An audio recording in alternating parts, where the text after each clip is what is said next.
Hello guys, আসসালামু আলাইকুম। Welcome to my channel. আশা করি তোমরা সকলেই খুব ভালো আছো। তো সামনে চলে আসছে ঈদুল আজহা। তো আমার তরফ থেকে তোমাদের সকলকে আগাম ঈদুল আজহা অনেক অনেক শুভেচ্ছা রইল। তো ঈদুল আজহা বলো আর ঈদুল ফিতরা যাই বলো, সব কিছুতেই কিন্তু আমরা মেয়েরা মেহেন্দি ছাড়া অসম্পূর্ণ। তো তো আজ আমি বানাচ্ছিলাম মেহেন্দি কোন।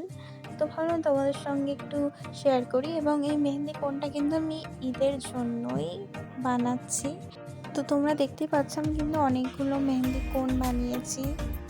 আমি যেহেতু পার্সোনালি দু রকমের কোন ইউজ করি। একটা হচ্ছে তোমার পেন্সিল কোন, যেটা ডিটেলিংসের জন্য আমি ইউজ করে থাকি, আর একটা হচ্ছে এমনি একটু মোটা কোন, যেটা ফিল আপের জন্য আমি ইউজ করে থাকি। তোমরা দেখতেই পাচ্ছ যে আমি অনেকগুলো কোন বানিয়েছি। কিছু হচ্ছে তোমার পেন্সিল কোন, আবার কিছু আছে তোমার মোটা কোন। মেহেন্দি কোন বানানোর জন্য কিন্তু সবথেকে ইম্পর্ট্যান্ট যেটা হলো সেটা হলো কি রোলিং শিট, এবং সেটাকে রোল করা। তো আমি এখানে কিন্তু ব্যবহার করছি প্লাস্টিক শিট। আমি অনেকগুলো প্লাস্টিক শিট নিয়ে নিয়েছি। কাটিংটা তোমাদের দেখায়নি, তোমরা কেটে নিও। তো আমি তোমাদের মাপ দেখিয়ে দিচ্ছি, তো সেই অনুযায়ী তোমরা কাটো। তো দেখতে পাচ্ছ এখানে আমি নিয়েছি 13, অ্যান্ড আমি ভালো করে দেখাচ্ছি জুম করে। এই যে 13, আর এদিকে নিয়েছি আমি 10। তো তোমরা যদি কোনটাকে পেন্সিল বানাও এবং পেন্সিল কোণের সঙ্গে সঙ্গে কোনটা হয়তো একটু আরও লং বানাতে চাইছো, সেক্ষেত্রে আমি সাজেস্ট করবো যে তোমরা 10/15 নাও, বাট 10টা ইজ মাস্ট। তো এরকম নিলে তোমরা লম্বা হবে কোনটা, এবং পেন্সিল কোনটা মানে পেন্সিল কোনই হবে এবং অনেকটা লম্বা হবে।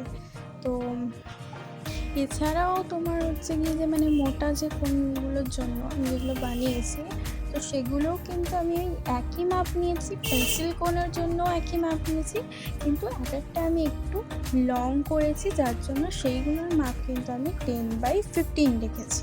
ঠিক আছে, বাদ বাকিগুলো কিন্তু আমি 10/13ই রেখেছি। এবার আসে সব থেকে ট্রিকি পার্ট, কোনটা গোল করে পেঁচানো বা রোল করা। তোমরা দেখতেই পাচ্ছ আমার ক্যামেরাটা একটু এলোমেলো হয়ে গেছে। তো আমি তোমাদের বলে দিচ্ছি, পেপারের একদিকে কোণ ধরে বুড়ো আঙুলের সাহায্যে ঘুরিয়ে ঘুরিয়ে একটা ফ্যানেল বা কোণের মতন তৈরি করতে হবে।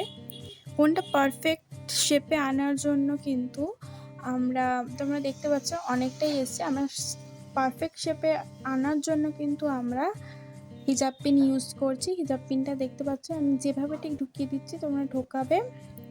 এরপরে ওইখানটায় হাত দিয়ে পিছন দিকে একটু পুশ করতে হবে, তাহলেই দেখবে কোণের যে মুখটা ঠিকঠাক একদম এসে যাবে। দিয়ে ভালোভাবে এটাকে সিকিওর করতে হবে। প্রথমে কোণের টিপের কাছে একটা ছোট্ট টেপ লাগাবে, তারপরে ওপরের দিকে লম্বা করে টেপ দিয়ে ভালো করে সিকিওর করে দেবে, যাতে করে মেহেন্দি ভরাট করার পরে সেটা চাপের জন্য ফেটে না যায়। তো কোনটা ভালোভাবে রেডি হয়ে গেলে এরপর তোমরা নিজের পছন্দ মতো পেস্ট এর মধ্যে ভরে নেবে। তো ভিডিওটি ভালো লাগলে অবশ্যই লাইক, কমেন্ট এবং শেয়ার করতে একদম ভুলবেন না। চ্যানেলে নতুন হয়ে থাকলে সাবস্ক্রাইব করতে ভুলবেন না। সবাই ভালো থাকুন ও নিরাপদে ঈদ কাটান। আল্লাহ হাফিজ।